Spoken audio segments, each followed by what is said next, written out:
This is Inside Politics. Hello, everyone. I'm NewsChannel 5's political analyst, Pat Nolan. Welcome to Inside Politics. The old saying goes, you can now take out the best silverware in China. It's safe. The first session of the 112th Tennessee General Assembly is over. It took a little longer than usual this year because of the special session beginning back in January, but what got accomplished? What were the big issues? Who were the big winners and losers up on the Hill? And finally, what is left undone, perhaps for later this year or when lawmakers return in January 2022? We have two guests on Inside Politics this week who can bring some tremendous insights into what happened. They covered the Hill in great detail over the last 4+ months. Our guests are Natalie Allison, legislative reporter for the TENNESSEAN and USA Today, Tennessee, and Kyle Horan, who covers the legislature for NewsChannel 5. Thank you both for joining us on the program. Good to have you. Thank you for having us, Pat. First, congratulations to both of you. You survived the closing rounds of the final days, in this case, weeks of the session up on the Hill. Even in a non-election year, it gets kind of hectic up there when lawmakers are trying to finish their work, isn't it, Kyle? Yeah, it can be. There are a lot of bills that they try to get through at the end, especially once they pass the budget. There's just a lot of unfinished business, and I don't think it's any accident that a lot of the more controversial bills are heard after they do the budget. Natalie, the only requirement the legislature has to have every year is to pass a balanced operating budget. This year they stayed more than a week after they did that, and that's when they get into things perhaps that they wouldn't ordinarily do, or as Kyle said, they bring up a lot more controversial things at the last minute.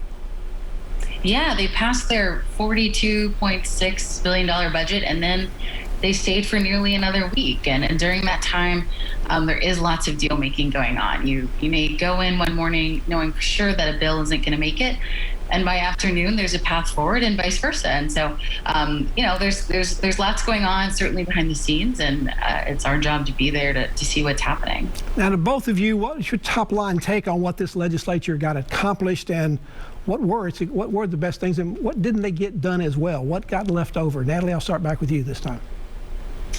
Well, it's been a tradition for the Republican legislative leadership every year after session adjourns for the year, when both chambers gavel out, they head down to the old Supreme Court chamber where they stand next to the governor and they tout their accomplishments for the year. And this year for the governor, he was really proud of the fact that he finally passed some degree of criminal justice reform. He had a couple bills that essentially keep people from having to go to prison if they're nonviolent offenders, or keeps them from having to be sent back if they have minor parole violations.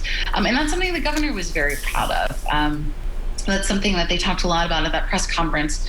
Otherwise, in the General Assembly, the Republican supermajority was really proud of finally passing a permitless, or they would call it constitutional carry, legislation that will now let, starting July 1st, most people in Tennessee, most adults, carry a handgun without a permit. Kyle, the governor and legislative leaders talked about lots of conservative wins in this particular legislature, but given the overwhelming majorities Republicans have in both houses, what else could there be coming out of the legislature? Well, I mean, the teacher pay raises were something that they've been trying to make happen for a long time. Just depending on who you ask, the teacher union saying that it's not enough, and then Democrats saying that even though that is something that they say that is a win for them, they say that there needs to be $2 billion more put in the education system. And the Democrats there would say that that's just to get Tennessee to average as far as funding. So, but I mean, that's teacher pay raise. I'm sure a lot of teachers are happy to hear that was happening, and that goes all the way back to January. Natalie, one big focus this year for the lawmakers seemed to be passing legislation that impacted transgender Tennesseans, particularly young students and potential athletes. Why this sudden interest in the Republican Party about this issue in the General Assembly? Well, it was a big deal for Republicans in the Tennessee General Assembly because it was a big deal this year for Republicans nationally. They made this one of their culture issues this year. We saw right after President Biden took office, he issued executive orders effectively saying schools need to let transgender girls, so people who were born boys and then transitioned, need to let them play on girls' teams if they want. And nationwide, we saw Republicans in state legislatures, even in Congress, speaking out against this. They framed it as an issue of protecting girls in sports, and this is, that was the issue du jour for a while, and then, of course, they passed that and they moved on to something else. Kyle, was this more of the Republicans playing to their conservative base? Is there actually a discernible issue in Tennessee that they needed to pass this bill to try to address? Well, from what I've heard, there's not that much of it happening here in Tennessee, if at all. I haven't met anybody who this would directly affect. But I mean, this is something that, across the country, there have been a lot of legislatures that are trying to address this issue. The ACLU has talked about that, and I believe they're trying to fight it in every state. And I think that, if I can add, sure. I think it's worth noting that when this issue was first introduced, if you will, in Tennessee, even the Republican Lieutenant Governor, Randy McNally, said, he wasn't aware of this being an issue. And if this wasn't an issue here, he didn't think they needed to take it up. And so that shows you that this isn't legislation that was, organically conceived because of a problem happening in Tennessee. It's essentially the Republicans here carrying out what I think they feel their duty is to keep up with what Republicans are doing elsewhere. During this debate, there were a number of national, international companies, even those, particularly those with ties in Tennessee, that were threatening boycotts, moving meetings, conventions, maybe even cutting off future investments in the state. But that hasn't happened so far. So, Kyle, has this mostly been a bluff so far, or do they still intend to do those kind of actions?